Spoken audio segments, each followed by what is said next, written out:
Pour out your Spirit. Pour out your Spirit. Pour out your Spirit on me. Jesus, pour out your Spirit. Pour out your Spirit. Pour out your Spirit on me. Jesus, pour out your Spirit. Pour out your Spirit. Pour out your Spirit on me.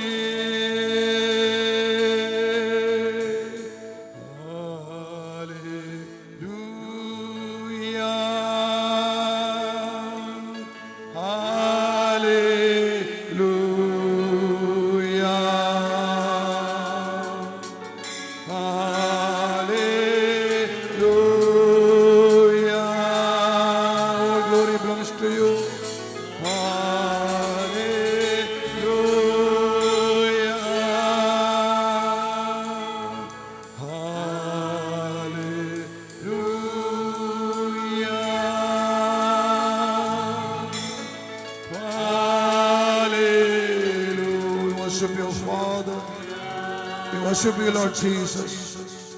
And we worship you, Holy Spirit. You are my Lord. You are my God, Jesus. I worship you, I adore you. I glorify your mighty name, Lord Jesus. But you are so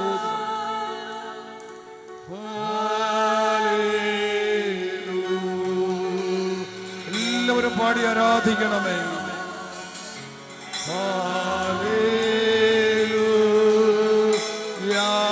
കർത്താവിന്റെ മഹത്വം, കർത്താവിന്റെ ശക്തിയുടെ പ്രകടമാകുവാൻ എല്ലാ ദൈവമക്കളും ഹൃദയം തുറന്ന് അതരം തുറന്ന് പാടി ആരാധിക്കട്ടെ.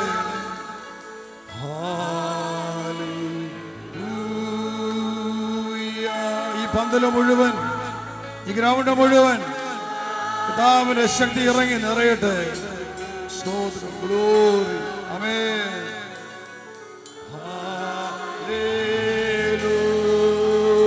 Hallelujah, my Lord, my God.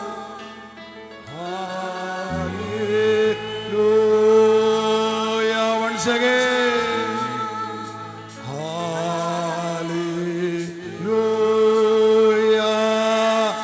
Let your fire come upon your people here. Oh, my Father in heaven, let your fire fall upon everyone here. Hallelujah.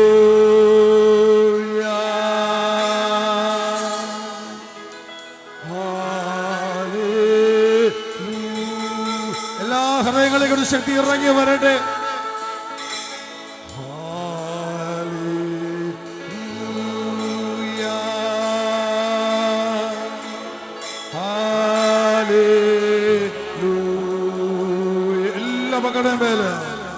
ജീവിക്കുന്ന ദൈവത്തിന്റെ ആത്മാവ്, oh the Holy Spirit, the Holy Spirit, oh the Holy Spirit may come upon you now, may come upon you. Amen. Hallelujah, glory, hallelujah, glory. ഈ കൂടാരം മുഴുവൻ നിറയുമാറാകട്ടെ കർത്താവേ. ഈ ഭവനം മുഴുവൻ നിറയട്ടെ കർത്താവേ. ഈ അന്തരീക്ഷം മുഴുവൻ ശക്തി കൊണ്ട് നിറയട്ടെ, നിറയട്ടെ, നിറയട്ടെ, നിറയട്ടെ. ഇവിടെ വന്നിരിക്കുന്ന ഓരോ മക്കളുടെ മേല്, ലോകത്തിന്റെ വിവിധ രാജ്യങ്ങളിൽ ശുശ്രൂഷ കണ്ടുകൊണ്ടിരിക്കുന്നവരുടെ മേല്, oh let this mighty power fall upon everyone.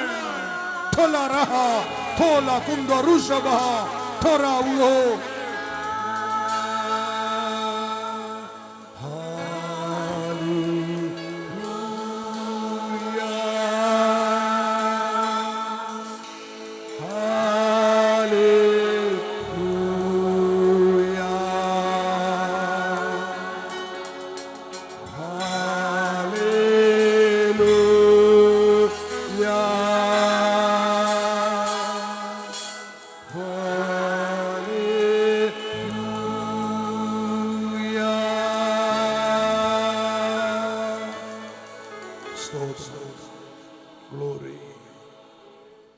മഹത്വം പിതാവേ.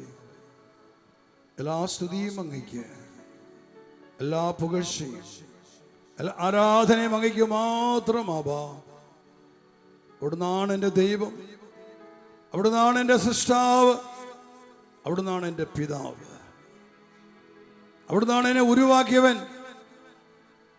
മാതൃഗർഭത്തിൽ എനിക്ക് ജീവൻ തന്നത് അവിടുന്നാണ്, അവിടുന്നാണ് എൻ്റെ പിതാവ്. ഓ, ഞാനങ്ങയെ സ്നേഹിക്കുന്നു, ഞാനങ്ങയെ സ്തുതിക്കുന്നു. അപ്പാ, അവിടുത്തേക്ക് നന്ദി അർപ്പിക്കുന്നു, അങ്ങയെ മഹത്വപ്പെടുത്തുന്നു. അവിടുന്ന് എൻ്റെ ദൈവമാണ്, ആകാശത്തെയും ഭൂമിയെ സൃഷ്ടിച്ചവനായ ദൈവം. അവിടുന്ന് എൻ്റെ കർത്താവ് ദൈവമാണ്. അവിടുന്ന് യേശു ക്രിസ്തു എൻ്റെ രക്ഷകനാണ്, എൻ്റെ ദൈവമാണ്. അവിടുന്ന് എൻ്റെ കർത്താവാണ്. യേശു നാമത്തിൻ്റെ എല്ലാ ശക്തിയും, യേശു നാമത്തിൻ്റെ എല്ലാ അധികാരവും പ്രാഹവും ഈ ഭവനം മുഴുവനും നിറയട്ടെ. ദൈവത്തിൻ്റെ വചനം പഠിപ്പിക്കുന്നു. ബുക്ക് ഓഫ് ഫിലിപ്പീൻസ് 2:10-11, 2:10-11 തിരുവചനം. അത് യേശു ക്രിസ്തുവിന്റെ നാമത്തിന് മുൻപിൽ സ്വർഗത്തിലും ഭൂമിയിലും നരകത്തിലുമുള്ള എല്ലാവരും മുട്ടുകൾ മടക്കുന്നതിനും യേശു ക്രിസ്തു കർത്താവാണെന്ന് പിതാവായ ദൈവത്തിന്റെ മഹത്വത്തിനായി സകല അധരങ്ങളും ഏറ്റുപറയുന്നതിനും വേണ്ടിയിട്ടാണ്. പിതാവായ ദൈവം യേശുവിന്റെ നാമത്തെ ഉയർത്തിയിരിക്കുന്നു, അത്യധികമായ നാമം ഉയർത്തിയിരിക്കുന്നു. അവിടുന്ന് ആ നാമത്തിന് മുമ്പ് നിൽക്കുവാൻ മറ്റൊരു നാമമില്ല, മറ്റൊരു ശക്തിയില്ല, മറ്റൊരു അധികാരമില്ല.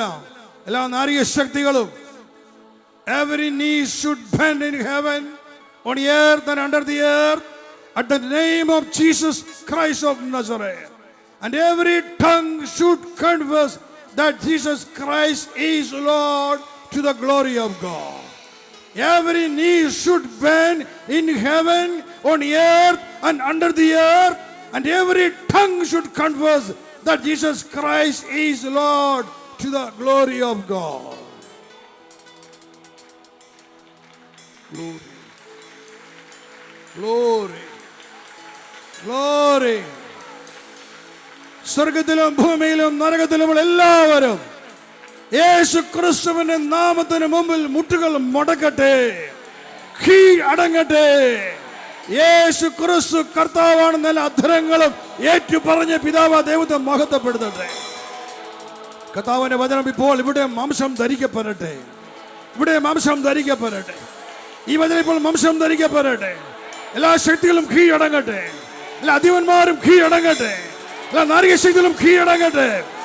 യേശു കർത്താവാണ്, യേശു ക്രിസ്തു കർത്താവാണ്. There is power and mighty power in the name of Jesus Christ of Nazareth. നിന്നെ ഞെരുക്കുന്ന, നിന്നെ ഭയപ്പെടുത്തുന്ന, നിന്നെ അസ്വസ്ഥപ്പെടുത്തുന്ന സകല തിന്മയുടെ ശക്തികളും എല്ലാ നാരിക ശക്തികളും ഇപ്പോൾ യേശു ക്രിസ്തുവിന്റെ നാമത്തിൽ നിന്നെ വിട്ടും മാറട്ടെ. നിന്റെ ജീവിതത്തെ വിട്ടും മാറട്ടെ, നിന്റെ ശരീരത്തെ വിട്ടും മാറട്ടെ, നിന്റെ മനസ്സിനെ വിട്ടും മാറ, നിന്റെ കുടുംബത്തെ വിട്ടും മാറട്ടെ. നിന്റെ മേൽ താല്പര്യം വെച്ചിരിക്കുന്ന പിശാചിന്റെ എല്ലാ ശക്തികളും യേശുവിന്റെ നാമത്തിൽ ഇപ്പോൾ വിട്ടും മാറട്ടെ. I command you to surrender the name of Jesus Christ of Nazareth. യേശു ക്രിസ്തുവിന്റെ നാമത്തിൽ കീഴടങ്ങുക പിശാചേ. കർത്താവ് എനിക്ക് അധികാരം തന്നിരിക്കുന്നു, ശക്തി തന്നിരിക്കുന്നു, അവിടുത്തെ അഭിഷേകം ചെയ്തിരിക്കുന്നു. കർത്താവിന്റെ ആത്മാവ് എന്റെ മേലുണ്ട്, കർത്താവിന്റെ ആത്മാവ് എന്റെ മേലുണ്ട്, കർത്താവിന്റെ ശക്തി എന്റെ മേലുണ്ട്, അവിടുത്തെ അഭിഷേകം എന്റെ മേലുണ്ട്, അവിടുത്തെ കരം എന്റെ മേലുണ്ട്. ശത്രുക്കൾ നിർവീര്യമായി പോകട്ടെ, കീഴടങ്ങട്ടെ, യേശുവിനെ നമുക്ക് കീഴടങ്ങട്ടെ. ഹല്ലേലൂയ, സ്തുതിക്കട്ടെ, ഹല്ലേലൂയ, സ്തോത്രം, ഗ്ലോറി.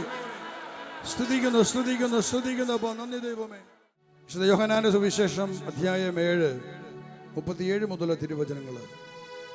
ജോൺ 7:37. തിരുനാളിന്റെ അവസാനത്തെ മഹാദിനത്തിൽ യേശു എഴുന്നേറ്റ് നിന്ന് ശബ്ദമുയർത്തി പറഞ്ഞു, ആർക്കെങ്കിലും ദാഹിക്കുന്നെങ്കിൽ അവൻ എൻ്റെ അടുക്കൽ വന്ന് കുടിക്കട്ടെ. എന്നിൽ വിശ്വസിക്കുന്നവന്റെ ഹൃദയത്തിൽ നിന്ന് വിശുദ്ധ ലിഖിതം പ്രസ്താവിക്കുന്നത് പോലെ ജീവജലത്തിന്റെ അരുവികൾ ഒഴുകും. അവനിത് പറഞ്ഞത് തന്നിൽ വിശ്വസിക്കുന്നവർ സ്വീകരിക്കാനിരിക്കുന്ന ആത്മാവിനെ പറ്റിയാണ്. അതുവരെയും ആത്മാവ് നൽകപ്പെട്ടിട്ടില്ലായിരുന്നു, എന്നാൽ യേശു അതുവരെയും മഹത്വീകരിക്കപ്പെട്ടിരുന്നില്ല. യേശു പറയാണ്, ആർക്കെങ്കിലും ദാഹിക്കുന്നെങ്കിൽ അവൻ എൻ്റെ അടുക്കൽ വന്ന് കുടിക്കട്ടെ. ഹല്ലേലൂയ. എന്നിട്ട് പറഞ്ഞ്, ആർക്കെങ്കിലും ദാഹിക്കുന്നെങ്കിൽ അവൻ എൻ്റെ അടുക്കൽ വന്ന് കുടിക്കട്ടെ. The Gospel of St. John, chapter 7, verse 37 onwards. Jesus said, "Those who are thirsty, let them come and drink from me." യേശു പറയാണ്, ആർക്കെങ്കിലും ദാഹിക്കുന്നെങ്കിൽ അവൻ എൻ്റെ അടുക്കൽ വന്ന് കുടിക്കുക. Jesus says, "Those who are thirsty, let them come and drink from me." ദാഹമില്ലാത്ത മനുഷ്യരാരും ലോകത്തിലില്ല. There is no one who is not thirsty. ശരീരത്തിന്റെ ദാഹത്തെക്കുറിച്ചല്ല കർത്താവ് പറയുന്നത്. Jesus did not speak about the thirstiness of body. മനുഷ്യന്റെ മനസ്സിന്റെ ദാഹം, The thirstiness of ഹൃദയത്തിന്റെ heart. ദാഹം. The thirstiness of heart. അത് വെള്ളം കുടിച്ചാൽ തീരുന്ന ദാഹമല്ല. And that thirst cannot go with രുചികരമായ water. ആഹാരം കഴിച്ചാൽ മാറുന്ന വിശപ്പല്ല. And that is not the hunger that can go with food. ശരീരത്തിന് ഒരു വിശപ്പുണ്ട്, ആസക്തി എന്ന് പറയും. There is a hunger in body which is called as lust. മദ്യം കുടിക്കാനുള്ള ആസക്തി, There is a lust that is drunkenness. പാപം ചെയ്യാനുള്ള ആസക്തി, There is a lust that causes കണ്ണുകളുടെ commit sin. ആസക്തി, The ചിന്തയിലുള്ള lust of ആസക്തി, eyes, the lust of body. ഇതെല്ലാം മനുഷ്യ കിടക്കുന്ന വലിയ ബന്ധനങ്ങളാണ്. And these all are different kinds of bondages in ഒരു human body. മദ്യപാനിയായ മനുഷ്യൻ തന്റെ മദ്യപാനത്തിന് ആസക്തി മാറ്റാൻ വേണ്ടി അവൻ വീണ്ടും വീണ്ടും വീണ്ടും കുടിക്കുകയാണ്. ഇത് കുടിച്ചാൽ ഇത് അവസാനത്തെ കുടിയാണെന്ന് പറഞ്ഞ് കുടിക്കും, പിന്നെയും കുടിച്ചുകൊണ്ടിരിക്കും. To relieve himself from the lust of drunkenness, he keeps on drinking, thinking that this is the last cup. വ്യഭിചാരത്തിൽ ജീവിച്ച മനുഷ്യൻ, വ്യഭിചാരം ചെയ്തവൻ വീണ്ടും വീണ്ടും ആ പാവം ആവർത്തി ചെയ്യുകയാണ്. ഇത് അവസാനം ഇനി ചെയ്യില്ല തീരുമാനം എടുത്തുകൊണ്ട് പിന്നെ ചെയ്യുന്നു. And the man who is committing adultery, he keeps on committing adulteries, thinking that this is the last chance. Blue film കാണുന്നവൻ അതിനെ പറയും, ഞാൻ ഇനി കാണില്ല, പക്ഷെ അവന് കാണാൻ ജീവിക്കാൻ പറ്റില്ല. Who watches blue film thinks that this is the last occasion, hereafter I will not do, and he keeps on watching it. ഇത് ശരീരത്തിന്റെ ദാഹമാണ്. This all are the thirst of body. ശരീരത്തിലെ ഓരോ അവയവത്തിന്റെ ദാഹമാണത്. These are the thirst of different organs of body. മനസ്സിന് ദാഹമുണ്ട്. There is also a kind of thirst in mind. മനസ്സിന്റെ ജഡികമായ ദാഹമാണ് ദുഷ്ചിന്തകൾ നമുക്ക് നൽകുന്നത്. And because of this thirst we get bad thoughts. യേശു പറയാണ്, നിനക്ക് ദാഹമുണ്ടെങ്കിൽ നീ എൻ്റെ അടുക്കൽ വരിക, ഞാൻ നിനക്ക് കുടിക്കാൻ തരാം. But Jesus says, those who are thirsty, let them come to me and drink from me. യേശു നൽകുന്ന വെള്ളം അത് ജീവജലമാണ്. And the water that Jesus gives is the water of life. ആ ജീവജലം കുടിച്ചാൽ പിന്നെ ആർക്കും ദാഹിക്കുകയില്ല. And after having that water, no one will be thirsty again. ആ ജീവജലമാണ് ദൈവത്തിന്റെ ജീവനുള്ള വചനങ്ങൾ. And that life-giving water is the word of God. ദൈവത്തിന്റെ വചനമാണ് ജീവജലം. And the word of God is the living water. ദൈവത്തിന്റെ വചനമാണ് നമുക്കുള്ള അന്നു വേണ്ടുന്ന ആഹാരം. And the living God's living water gives us life. ഈ വചനം ഭക്ഷിക്കുകയും പാനം ചെയ്യുകയും ചെയ്താൽ നിന്റെ ശരീരത്തിന്റെ ദാഹവും വിശപ്പും മാറിപ്പോകും, ആസക്തി വിട്ടുമാറും. If you eat and drink the word of God, from there you will see that your body's lusts have gone. ഇപ്രകാരം ദൈവത്തിന്റെ വചനം സ്വീകരിക്കുന്ന ഈശോ പറയാണ്, വിശ്വസിക്കുന്നവന്റെ ഹൃദയത്തിൽ നിന്ന് വിശുദ്ധ പ്രസ്താവിക്കുന്ന പോലെ ജീവജലത്തിന്റെ അരുവികൾ ഒഴുകും. And as the scripture says, out of him shall flow the streams of living water. ആര് വചനമെന്ന വെള്ളം കൊണ്ട് കുടിച്ച് നിറയ്ക്കുന്നുവോ, അവന്റെ ഹൃദയത്തിൽ നിറയ്ക്കുന്നുവോ, അവന്റെ ഹൃദയത്തിൽ നിന്നും ജീവജലത്തിന്റെ അരുവികൾ ഒഴുകുമെന്നാണ് പറയുന്നത്. The word says that those who drink this living water from his heart will flow the living streams. ജീവജലത്തിന്റെ അരുവി എന്ന് പറയുന്നത് മനുഷ്യനിൽ നിന്ന് പുറപ്പെടുന്ന പരിശുദ്ധാത്മാവിന്റെ ശക്തിയാണ്. The streams of living water is the power of the Holy Spirit. അത് പരിശുദ്ധാത്മാവിന്റെ ശക്തി, ഒരുവനിൽ നിന്ന് പുറപ്പെടുന്ന ദൈവാത്മാവിന്റെ ശക്തിയാണ് ജീവജലത്തിന്റെ അരൂപികൾ എന്ന് പറഞ്ഞത്. ഒരുവൻ ദൈവത്തിന്റെ വചനം കൊണ്ട് നിറയപ്പെടുമ്പോൾ, അവന്റെ ഹൃദയത്തിൽ വചനം ജീവിക്കുമ്പോൾ അവനിൽ നിന്ന് പുറപ്പെടുന്നത് പരിശുദ്ധാത്മാവിന്റെ ശക്തിയാണ്. Hallelujah, hallelujah. ദൈവത്തിന്റെ വചനം ആരുടെ ഹൃദയത്തിൽ ജീവിക്കുന്നുവോ അവനിൽ പരിശുദ്ധാത്മാവിന്റെ ശക്തി ഉണ്ടായിരിക്കും. Hallelujah, hallelujah. The word of God, there lives the mighty spirit of God. നമ്മളിൽ നിന്ന് പുറപ്പെടേണ്ടത് പരിശുദ്ധാത്മാവിന്റെ ശക്തിയാണ്. From us flow the power of the Holy Spirit. നാം ദൈവത്തിന്റെ വചനം സ്വീകരിക്കണം. We should accept the word of God. വചനത്തെ ഹൃദയത്തിൽ മാംസം ധരിപ്പിക്കണം. And the word of God become flesh in us. നാം ദൈവത്തിന്റെ വാക്കുകൾ അനുസരിക്കാൻ തയ്യാറാകണം. We should get ready to obey the word of God. വായിച്ചു പോയാൽ പോരാ. Simply we should not read. കേട്ടു പോയാൽ പോരാ. Simply we should not listen. You have to obey the word. We must obey the word of ദൈവം God. തന്റെ കൽപ്പന വചനം തന്നിരിക്കുന്ന അനുസരിക്കാൻ വേണ്ടിയിട്ടാണ്. God has given his commandments to obey them. ഇത് മനുഷ്യന്റെ തകർച്ചയുടെ കാരണം അവൻ ദൈവത്തിന്റെ വാക്ക് അനുസരിക്കാത്തത് എന്തുകൊണ്ടാണ്? Man is being destroyed because he does not obey the word of God. ആര് വചനം അനുസരിക്കുന്നുവോ അവന്റെ ഹൃദയത്തിൽ പരിശുദ്ധാത്മാവിന്റെ ശക്തി ഉണ്ടാവും. Those who obey the word of God, in his heart will be the power of the Holy Spirit. യോഹന്നാൻ 7:39 അടുത്ത വചനം പറഞ്ഞിരിക്കുന്നു, അവൻ ഇത് പറഞ്ഞത് തന്നിൽ വിശ്വസിക്കുന്നവർ സ്വീകരിക്കാനിരിക്കുന്ന ആത്മാവിനെ പറ്റിയാണ്. And the verse 39 says Jesus was referring to the Holy Spirit. Those who believe in him would receive it. അതുവരെയും ആത്മാവ് നൽകപ്പെട്ടിട്ടില്ലായിരുന്നു. And the Spirit had not yet been given എന്നാൽ യേശു അതുവരെയും മഹത്വീകരിക്കപ്പെട്ടിരുന്നില്ല. because Jesus had not yet been glorified. ഇവിടെ തിരുവചനം പറയാണ്, ഇപ്രകാരം യേശു പറഞ്ഞത് തന്നിൽ വിശ്വസിക്കുന്നവർ സ്വീകരിക്കാനിരിക്കുന്ന ആത്മാവിനെ പറ്റിയാണ്. അതുവരെയും ആത്മാവ് നൽകപ്പെട്ടിട്ടില്ലായിരുന്നു. Jesus said this because he was referring to those who were going to receive the mighty Spirit of God. അതുവരെയും ആത്മാവ് നൽകപ്പെട്ടിട്ടില്ലായിരുന്നു. Till then the mighty Spirit of God was not given. എന്നാൽ യേശു അതുവരെയും മഹത്വീകരിക്കപ്പെട്ടിരുന്നില്ല. Because Jesus had not been glorified till then. ക്രിസ്തുവിന്റെ മഹത്വീകരണം, യേശുവിന്റെ കുരിശുമരണം, നരക സന്ദർശനം, മരിച്ചവരുടെ ഉത്ഥാനം, സ്വർഗാരോഹണം, യേശുപിതാവിന്റെ വലതുഭാഗത്ത് ഉപേക്ഷനായി, ഇതാണ് മഹത്വീകരണം. Jesus' death on the cross, his descent into hell, his resurrection and his ascension. This is the glorification of Jesus. അപ്പോൾ ഇത് സംഭവിക്കുന്നത് വരെയും ആത്മാവ് നൽകപ്പെട്ടിട്ടില്ലായിരുന്നു. Until these things could not take place, the Spirit of God was not given to anyone. ദൈവത്തിന്റെ ആത്മാവ് നൽകപ്പെട്ടിട്ടുണ്ടായിരുന്നു ക്രിസ്തുവിന് മുമ്പും.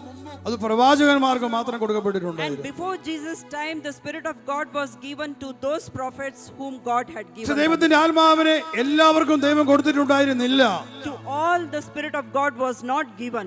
ക്രിസ്തുവിന് മുമ്പ് വരെ അനേകം ജനതകള്, അനേകര് മരിച്ചുപോയത് പരിശുദ്ധാത്മാവിനെ കുറിച്ച് കേൾക്കാതെയാണ്. അവർ കേട്ടിട്ട് പോലുമില്ല. And the people, those who died before Jesus, they even never heard about the Holy Spirit. യേശുക്രിസ്തുവിലൂടെയാണ് പരിശുദ്ധാത്മാവിന്റെ ശക്തിയും സാന്നിധ്യവും കടന്നു വന്നത്. And through Jesus Christ came the Holy Spirit and his presence and power. അതിന് കാരണം ഇതായിരുന്നു, ക്രിസ്തു ക്രൂശിൽ രക്തം ചിന്തനമായിരുന്നു. And the reason was this, that Jesus had to shed his blood on the cross. അവന്റെ കുരിശു മരണത്തിലൂടെ സകല മനുഷ്യർക്കും പാപമോചനം ലഭിക്കണമായിരുന്നു. And through his death on the cross, every human being should have been saved. അവന്റെ രക്തത്തിലൂടെ എല്ലാവരും കഴുകപ്പെടണമായിരുന്നു. And through in the merit of his precious blood, all had to be cleansed. കാരണം പരിശുദ്ധാത്മാവ്, he is holy, അവിടുത്തെ പരിശുദ്ധനാണ്. ആ പരിശുദ്ധ ആത്മാവിനെ സ്വീകരിക്കുവാൻ ഒരു മനുഷ്യനും യോഗ്യതയുണ്ടായിരുന്നില്ല. Since the Holy Spirit is holy, no mankind was all worthy to receive him. അതുകൊണ്ട് കർത്താവ് കുരിശിൽ മരിച്ച് പാപമോചനം നേടിത്തന്ന് രക്തം ചിന്തി തന്റെ രക്തത്താൽ മനുഷ്യനെ കഴുകി ശുദ്ധീകരിച്ചിട്ടാണ് ഇന്ന് തന്റെ പരിശുദ്ധാത്മാവിനെ സൗജന്യ ദാനമായി മനുഷ്യന് നൽകുന്നത്. Therefore, Lord Jesus shed his blood on the cross. He gave up his life on the cross, and thereby people were worthy to receive, since their sins were forgiven. ഇന്നൊരു ക്രിസ്തു വിശ്വാസി, കത്തോലിക്ക വിശ്വാസി ഒരു കുഞ്ഞ് ജനിക്കുമ്പോൾ ശിശുപ്രായത്തിലെ കുഞ്ഞിനെ സ്നാനപ്പെടുത്തുകയാണ്. And in the Catholic Church, the infant baptism is being given. ആ സ്നാനത്തിലൂടെ ആ കുഞ്ഞിലേക്ക് പരിശുദ്ധാത്മാവ് കടന്നു വരികയാണ്. And through that child baptism, the mighty Spirit is descending upon that ആ child. കുഞ്ഞിന്റെ ശരീരം പരിശുദ്ധാത്മാവിന്റെ ആലയമായി മാറ്റപ്പെടുകയാണ്. And that child's body is becoming the temple of the Holy Spirit. കഴിഞ്ഞുപോയ തലമുറയ്ക്ക് ചിന്തിക്കാനാവാത്തൊരു കാര്യം, ക്രിസ്തുവിന് മുമ്പ് മരിച്ചുപോയവർക്ക് ചിന്തിക്കാനാവാത്തൊരു കാര്യം, അവർക്കുണ്ടായിരുന്നു പരിച്ഛേദനം. യഹൂദന്മാർക്കുണ്ടായിരുന്നു പരിച്ഛേദനം. 8-ാം ദിവസം കുഞ്ഞിനെ ദേവാലയത്തിൽ സമർപ്പിക്കും, ദൈവത്തിന് സമർപ്പിക്കും, പരിച്ഛേദനം, ഇതൊക്കെ അവർക്കുണ്ടായിരുന്നു. പക്ഷെ ഒരു കുഞ്ഞുങ്ങൾക്ക് പോലും പരിശുദ്ധാത്മാവ് കൊടുക്കപ്പെട്ടിട്ടുണ്ടായിരുന്നില്ല. But before the time of Jesus, circumcision was going on, the practice of circumcision was going on, but the Holy Spirit was not given. ഈ തലമുറയിൽ നമ്മൾ എത്രയോ ഭാഗ്യവാന്മാരാണ്. ഒരു കുഞ്ഞ് ജനിച്ചു കഴിയുമ്പോൾ തന്നെ എന്നെ സ്നാനപ്പെടുത്തുന്നു. ശിശു സ്നാനത്തിലൂടെ ഇത് പരിശുദ്ധാത്മാവിന്റെ ആലയമായിട്ട് കുഞ്ഞു മാറുന്നു. ആ കുഞ്ഞിന്റെ ശരീരത്തിലേക്ക് ജീവിക്കുന്ന ദൈവത്തെ ആത്മാവ് കടന്നു വന്ന് ആവശ്യിക്കുകയാണ്. But how blessed we are that when our children are born, at once they are receiving the baptism, and the mighty Spirit is descending upon them, and they are becoming the house of God. ഇന്ന് ലോകത്തിൽ ജീവിക്കുന്ന ഒരു ക്രിസ്ത്യാനിയോട്, ഒരു കത്തോലിക്കനോട് ചോദിക്കുകയാണ്, നിനക്ക് പരിശുദ്ധാത്മാവ് ഉണ്ടോ എന്ന് ചോദിച്ചാൽ ഒരു തിരിച്ചു ചോദിക്കും, പരിശുദ്ധാത്മാവോ അതാരാണ്? Who is that Holy Spirit? If a Catholic is being asked, do you have the Holy Spirit, he would ask, who is the Holy Spirit? അനേകം മനുഷ്യർക്കും അറിയില്ല. ഉള്ളി വസിക്കുന്ന ആത്മാവിനെ കുറിച്ച് അറിയില്ല. ഒരു സാധാരണ ജീവിതം, ഒരു സാധാരണ ക്രിസ്തീയ ജീവിതം. നിയമം അനുസരിക്കാൻ വേണ്ടി പക്ഷേ ഞായറാഴ്ച പള്ളിയിൽ പോകുന്നു, അതാണ് ഒരു ബന്ധമുള്ളൂ. പക്ഷെ അവൻ്റെ ഉള്ളിൽ വസിക്കുന്ന പരിശുദ്ധാത്മാവ്, ആ വസിക്കുന്ന പരിശുദ്ധാത്മാവിന്റെ ഹിതം അറിയാനോ ആ പരിശുദ്ധാത്മാവിന്റെ സ്വരം കേൾക്കാനോ ഒരു മനുഷ്യനെ കൊണ്ട് സാധിക്കുന്നില്ല. Many people do not know that they are the temple of the Holy Spirit. They are only Sunday goers to the church. Many of them don't hear him, many of them don't obey him. ഉള്ളിൽ ദൈവത്തിന്റെ ആത്മാവ് വസിക്കുമ്പോഴും അവൻ ജീവിക്കുന്ന മദ്യപാനത്തില്, വ്യഭിചാരത്തില്, വെറുപ്പില്, കൊലപാതകത്തില്. Even when the Holy Spirit is within him, he lives in drunkenness, in murderous spirit, and he hates others. നാം തിരിച്ചറിയണം ഒരു കാര്യം, ക്രിസ്തുവിന്റെ ഉത്ഥാനത്തിന് ശേഷം ഇതാ ഇന്ന് ദൈവം എല്ലാവർക്കും നിന്റെ ആത്മാവിനെ കൊടുക്കുകയാണ്. അത് ക്രിസ്ത്യാനിയോ ഹിന്ദുവോ മുസ്ലിമോ ആരായിക്കൊള്ളട്ടെ, എല്ലാ മനുഷ്യരും ആര് ചോദിച്ചാലും യേശു ക്രിസ്തുവിന്റെ നാമത്തില് ദൈവം സൗജന്യമായി തന്റെ പരിശുദ്ധ ആത്മാവിനെ മനുഷ്യ ദാനമായിട്ട് കൊടുക്കുകയാണ്. Let us know this clearly, that after the resurrection of Jesus, God the Almighty is giving his mighty spirit to all, not only to Christians, but let him be from any caste, any creed and color. ഇന്ന് പരിശുദ്ധാത്മാവിനെ നമുക്ക് സൗജന്യമായിട്ട് ലഭിക്കുന്നുണ്ടെങ്കിൽ നാം തിരിച്ചറിയണം, നമുക്ക് വേണ്ടി ക്രിസ്തു വലിയൊരു വില കൊടുത്തു. തന്റെ രക്തം ചിന്തിയത് കൊണ്ടാണ് നമുക്കെല്ലാം ഇന്ന് പരിശുദ്ധാത്മാവിനെ സൗജന്യമായിട്ട് ലഭിക്കുന്നത്. If we are getting the mighty spirit as a free gift, it is because Jesus has paid a great price so that we can receive this mighty spirit. Hallelujah, Hallelujah. Hallelujah. Hallelujah. ദൈവം ക്രിസ്തു വില കൊടുത്ത് ദൈവത്തിന്റെ പരിശുദ്ധ ആത്മാവിനെ ദാനമായിട്ട് നമുക്ക് നൽകുമ്പോൾ നമ്മളും കൊടുക്കണം ഒരു വില. When Jesus has paid the price for us to get the Holy Spirit, we also have to pay some price in return. ആ വില ലോകത്തിന്റെ സമ്പത്തൊന്നുമല്ല. And പാപം ചെയ്യരുത്. And what the price we have to pay is to stay away from sinfulness. ഇതാണ് കൊടുക്കേണ്ട വില. പാപം ചെയ്യരുത്. We should not commit sin.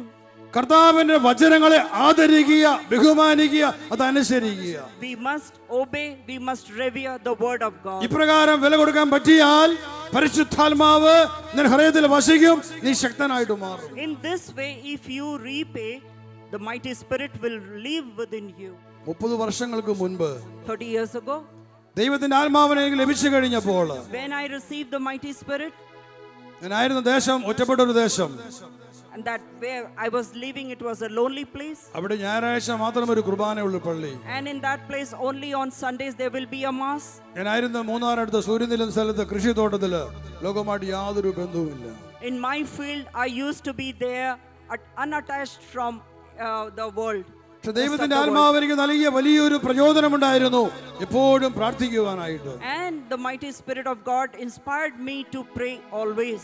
എനിക്ക് ദാഹമായിരുന്നു എപ്പോഴും പ്രാർത്ഥിക്കണം. അങ്ങനെ പ്രാർത്ഥിച്ച് പ്രാർത്ഥിച്ച് പ്രാർത്ഥിച്ച് ആത്മാവിൽ നിറയുന്ന ഒരു അനുഭവം ദൈവത്തിന്റെ ആത്മാവ് എനിക്ക് തന്നു. I always had a thirst to pray, and I kept on praying, and thus I was filled with the Holy Spirit. അവിടെ എന്നെ പഠിപ്പിക്കാൻ പറഞ്ഞു തരാൻ ആരും ഉണ്ടായിരുന്നില്ല. And there was none to teach me. പുരോഹിതന്മാരുണ്ടായിരുന്നില്ല. There was no priest. Charismatic നേതാക്കന്മാരോ ഗ്രൂപ്പുകളോ ഉണ്ടായിരുന്നില്ല. No leaders and no groups of charismatic. ആ ദേശത്ത് ഞാൻ ഒറ്റയ്ക്കായിരുന്നു.